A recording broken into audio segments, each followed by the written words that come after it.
बच्चों, आज आप मेरे साथ आपकी पाठ्यपुस्तक बसंत भाग 3 का पाठ 4 दीवानों की हस्ती पढ़ रहे हैं, जो कि एक कविता है और इस कविता को लिखा है हमारे कवि भगवती चरण वर्मा जी ने।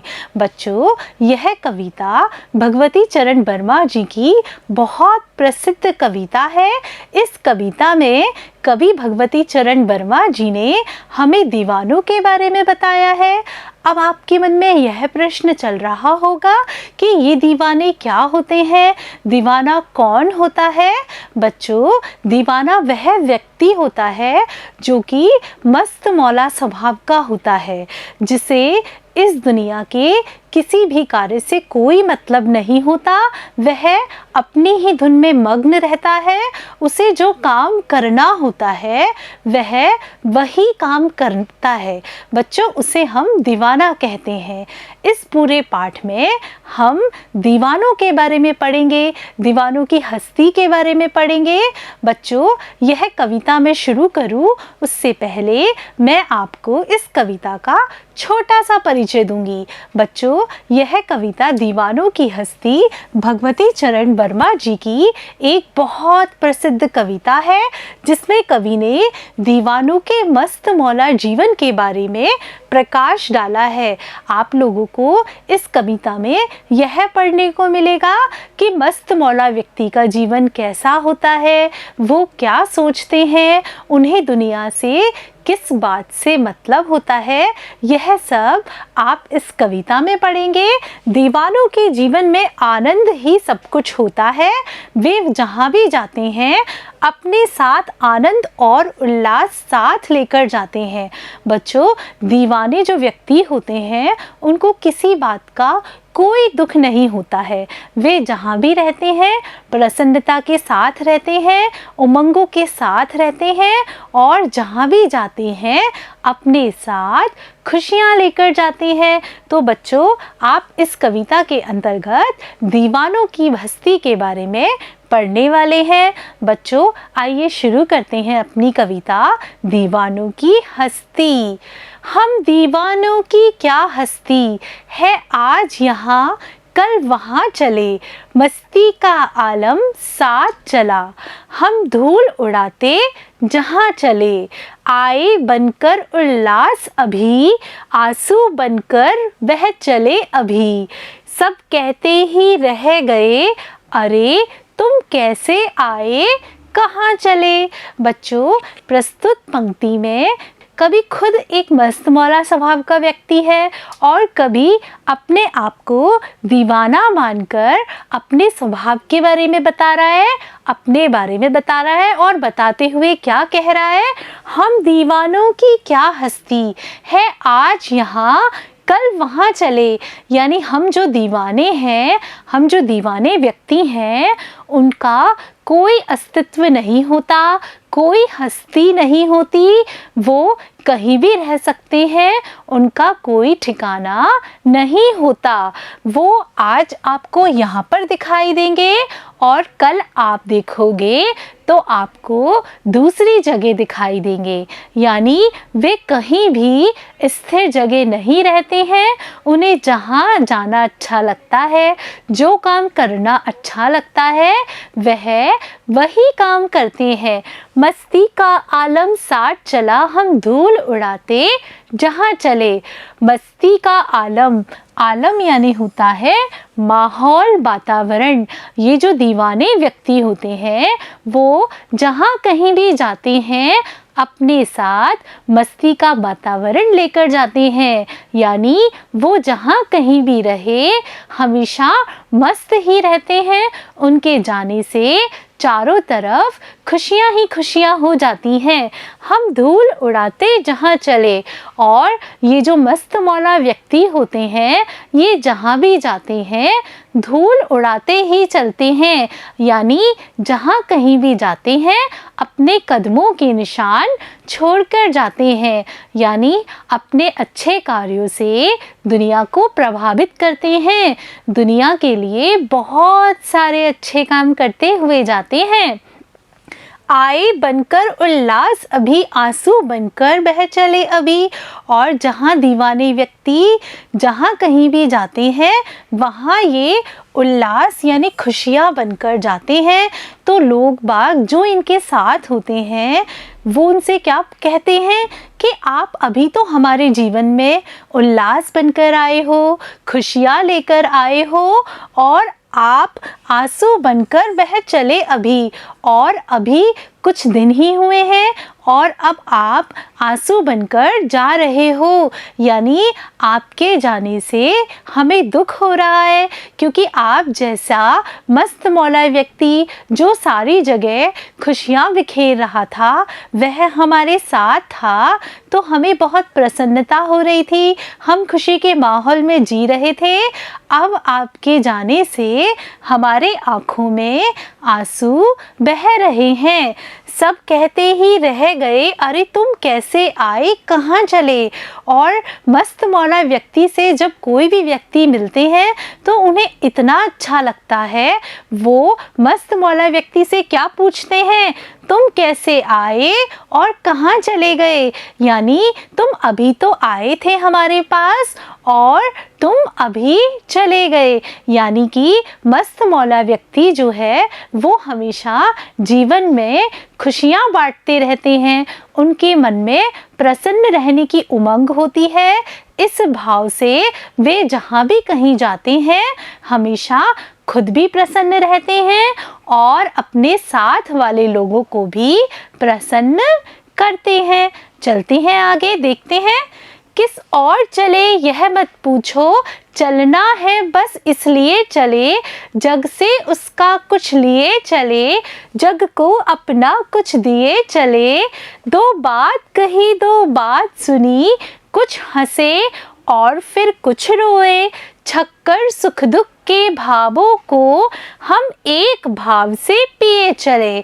बच्चों, जब मस्त मौला व्यक्ति जाने लगते हैं तब वह क्या कह रहे हैं, किस और चले, यानी कि हम कहाँ जा रहे हैं, हम कहाँ जाएंगे, आप हमसे यह प्रश्न मत पूछिए, क्योंकि चलना है बस इसलिए चले, क्योंकि हमें आगे बढ़ना है, हमें यहाँ से जाना है, इसलिए हम जा रहे हैं। बच्चों, मस्त मौला व्यक्ति यह सोचते हैं कि चलना ही इस जीवन का नियम है। जो व्यक्ति रुक जाता है उसमें जंग लग जाती है, उसके सोच विचार वहीं रुक जाते हैं। और मस्त मौला व्यक्ति को तो प्रगति करनी है, समाज में सुधार करना है, इसलिए उन्हें चलना है। बच्चों, आपने पानी देखा है, पानी जब तक बहता है तब तक वह निर्मल और स्वच्छ बना रहता है, लेकिन हम उसे किसी डिब्बे में बंद करके इकट्ठा कर लेते हैं तो 7 दिन में ही वह खराब हो जाता है। इसीलिए मस्त मौला व्यक्ति पानी की तरह चलना चाहते हैं, हमेशा अपनी विचारधारा, अपने भावों को निर्मल बनाए रखना चाहते हैं। जग से उसका कुछ लिए चले, जग को अपना कुछ दिए चले। और जो मस्त मौला व्यक्ति है वह क्या कहते हैं, जग, जग यानी संसार, कि हम इस संसार से कुछ लेकर चल दिए हैं। कुछ क्या लेकर चल दिए, इस संसार से अपने खट्टे मीठे अनुभव लेकर चल दिए हैं। बच्चों, ये व्यक्ति जहाँ कहीं भी जाते हैं उनके साथ उनके अनुभव जुड़ते जाते हैं। कहीं उनको अच्छे अनुभव होते हैं, कहीं उनको खराब अनुभव होते हैं, तो वे इस संसार से उसका कुछ लिए जा रहे हैं। जग को अपना कुछ दिए चले, मस्त मौला व्यक्ति इस संसार को अपना क्या देकर जा रहे हैं। बच्चों, मस्त मौला व्यक्ति इस संसार को अपनी अच्छाइयाँ दे के जा रहे हैं, अपनी अच्छी बातें देकर जा रहे हैं, लोगों के मन में खुश रहने का भाव जगा कर जा रहे हैं। इसलिए देखिए क्या कह रहा है कवि, जग से उसका कुछ लिए चले, इस संसार से थोड़ा वह कुछ उनका लेकर जा रहे हैं और थोड़ा वह कुछ इस संसार को देकर जा रहे हैं। दो बात कही दो बात सुनी, कुछ हंसे और फिर कुछ रोए। और जो ये दीवाने व्यक्ति हैं वो इस संसार में आते हैं, लोगों से मिलते हैं, तो दो बात लोगों की सुनते हैं, यानी कुछ बातें तो वो लोगों की सुनते हैं और कुछ बातें अपनी कहते हैं, अपने मन के भावों को उजागर करते हैं, लोगों की व्यथा सुनते हैं। और जब वो अपने मन की बात उजागर करते हैं, लोगों में खुशियाँ बांटते हैं, तो कुछ पल तो वो हंसते हैं लोगों के साथ साथ, लेकिन जब लोग उन्हें अपनी व्यथा सुनाते हैं, अपनी परेशानियाँ सुनाते हैं, तो वो लोगों के साथ कुछ रोने लग जाते हैं। छक कर सुख दुख के घूंटों को हम एक भाव से पिए चले। बच्चों, छक्कर यानी जी भर के। मस्त मौला व्यक्ति जब इस संसार में आते हैं, लोगों के पास जाते हैं, तो लोगों के जो सुख दुख के भाव होते हैं, लोग उन्हें जो अपने सुख की बातें बताते हैं, दुख की बातें बताते हैं, उनको वो जी भर कर सुनते हैं और एक भाव से पीकर, यानी उनसे बिना प्रभावित हुए इस जगह से चले जाते हैं। यानी उन पर किसी भी चीज़ का कोई प्रभाव नहीं पड़ता, चाहे वे मस्त मौला व्यक्ति सुख से रहे या दुख से रहे, वो हर परिस्थिति में खुश ही रहते हैं। बच्चों, ये मस्त मौला स्वभाव के व्यक्ति की बहुत अच्छी विशेषता है कि वो हर परिस्थिति में खुश रहना जानते हैं, खुश रहना चाहते हैं। बच्चों, हमें भी मस्त मौला स्वभाव के व्यक्ति से यह गुण सीखना चाहिए। चलते हैं आगे, देखिए कवि क्या कह रहे हैं। हम भिखमंगों की दुनिया में स्वच्छंद लुटाकर प्यार चले, हम एक निशानी सी उड़ पर ले असफलता का भार चले। अब अपना और पराया क्या आवाज़ रहे रुकने वाले, हम स्वयं बंधे थे और स्वयं हम अपने बंधन तोड़ चले। देखिए बच्चों, आगे कवि हमें क्या बता रहा है। कवि कह रहा है हम भिखमंगों की दुनिया में। बच्चों, कवि जो ये दुनिया है उसको भिखमंगों की दुनिया मानता है। भिखमंगों की दुनिया यानी भीख मांगने वालों की दुनिया या दीन दुखी व्यक्तियों की दुनिया मानता है, जिसमें वो अपना स्वच्छंद लुटाकर प्यार चले। और इस दुनिया में कवि स्वच्छंद प्यार अपना लुटाकर आगे बढ़ रहा है। कवि को क्या लगता है कि जो मस्त मौला व्यक्ति है उसको यह संसार भिखमंगों की दुनिया लगता है, दीन दुखियों की दुनिया लगता है, जो कुछ न कुछ मांगने में लगे रहते हैं। कवि उन सारे व्यक्तियों को अपना स्वच्छंद प्यार लुटाकर आगे बढ़ रहे हैं, यानी जिस व्यक्ति को जिस चीज़ की आवश्यकता थी वह देकर आगे बढ़ रहे हैं। हम एक निशानी सी उड़ पर ले असफलता का भार चले। निशानी यानी चिन्ह, उड़ यानी हृदय पर। लेकिन इसके बाद भी वह अपने हृदय पर एक असफलता का चिन्ह लेकर जा रहे हैं, यानी कि उनको ऐसा लगता है कि भिखमंगों की दुनिया के लिए, उन दीन दुखी व्यक्तियों के लिए उन्हें जितना करना चाहिए था वह उतना नहीं कर पाए, वह प्रयत्न करने में असफल रहे।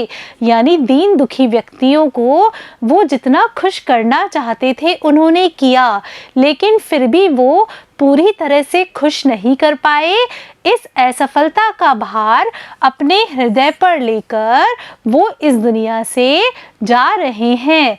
अब अपना और पराया क्या आवाज़ रहे रुकने वाले।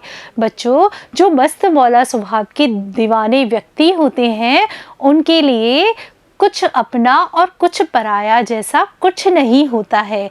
यानी वह सब लोगों को, सभी जगह को, सभी वस्तुओं को अपना मानते हैं, सारी दुनिया को अपना मानते हैं और अपना प्यार लुटाते हैं, आबाद रहे रुकने वाले। मस्त मौला व्यक्ति कहते हैं कि जो व्यक्ति इस दुनिया में आकर रुक गए हैं, यानी जिन्होंने अपने लक्ष्य निर्धारित किए थे, उन्हें अपनी मंजिल मिल गई है, और जो व्यक्ति रुक गए हैं वे रुकने वाले व्यक्ति हमेशा आबाद रहे, हमेशा खुश रहे। हम स्वयं बंधे थे और स्वयं हम अपने बंधन तोड़ चले।